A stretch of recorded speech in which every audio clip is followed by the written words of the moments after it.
Hello everyone from all of us here at the Dakota Zoo. We are here for another creature feature with today's stars, the North American river otter, another fan favorite for many of you who come to the zoo on a regular basis. So we're going to talk a little bit about our river otters and otters in general today, and Sue Dolly's going to get a couple treats while she talks with us today. So North American river otters, we have two here at the Dakota Zoo.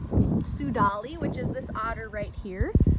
She is our female and she is 4 years old. We have our other otter, Gary, who just came out of the hole over there to see what's going on. He is 2 years old, came to us this last fall. A lot of you know Gary from his story. When he came to us, his teeth were in poor condition, and so we worked with a local dentist and we performed root canals on him this last December. He has been doing so great. He's eating fine, he's in great condition, his teeth and everything look really good. We're able to check on him every day when we're feeding him to ensure that he's getting what he needs and that his teeth continue to heal and look good over his lifespan. So otters in the wild might live 8 to 10 years. Otters in captivity can live up to 20. Some of you knew our recent male otter, his name was Otto. He lived to be 17 years old. So that's what we can expect from our two here, a long life ahead of them. And since they're both young, they'll spend that time together. So we have these two here. They are involved in the training program as well. If you saw our video with the bears yesterday, you learned a little bit about training. Sue Dolly is our most advanced otter.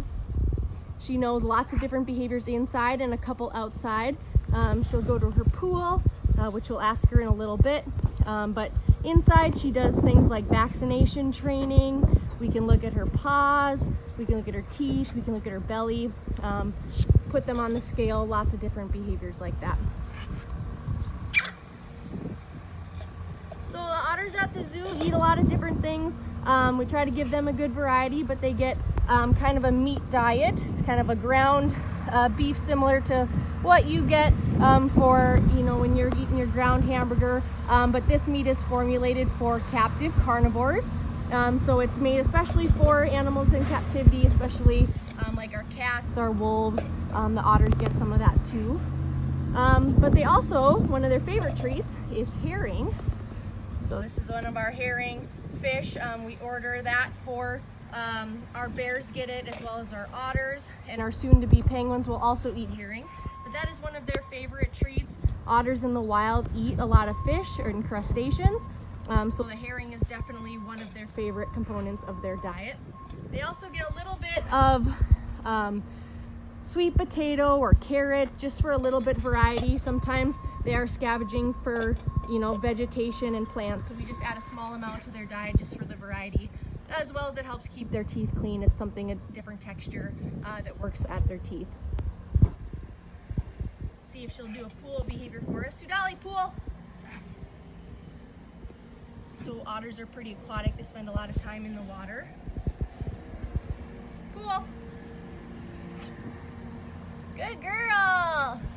She didn't go all the way in. We're still waiting for winter to officially be over before we fill the pool all the way up to the top and get the waterfall working. But we do have some water in there for them, as well as inside when they come in at night, because they are pretty aquatic. They do spend a lot of time on land though as well. North American river otters are actually found in North Dakota. Not sure if many of you know that. They're mostly found on the eastern side of the state, in the Red River kind of area, but they have been spotted along the Missouri River as well. So sometimes if you're out there in quiet parts of the river, maybe boating or kayaking, you might see some otters, but the population, which was thought to be once, quite larger across North Dakota, over the years has thought to decline. So they're not seen as often, especially in the Bismarck area. Gary over there actually was an orphan in Minnesota. A place took him in there before he came to us here. So oftentimes that's what you're seeing in the wild, is you might have orphaned otters due to various things, accidents with the parents, just general human impact or possible construction impact as well. So the best way to work towards saving otters is to make sure our wetlands, our river areas are staying clean and healthy. So we will post more information in a place where you can look up more information on river otters, as well as some coloring pages for you if you'd like to work on some coloring pages at home. And we hope that you guys are staying healthy and trying to come up with some things to do inside, maybe some spring cleaning to keep yourselves busy. But we hope that we'll be open soon. This whole thing passes, so you guys can get back out here and see the otters in person, as well as the rest of our animals. So stay tuned this week for other creature features, and enjoy the day.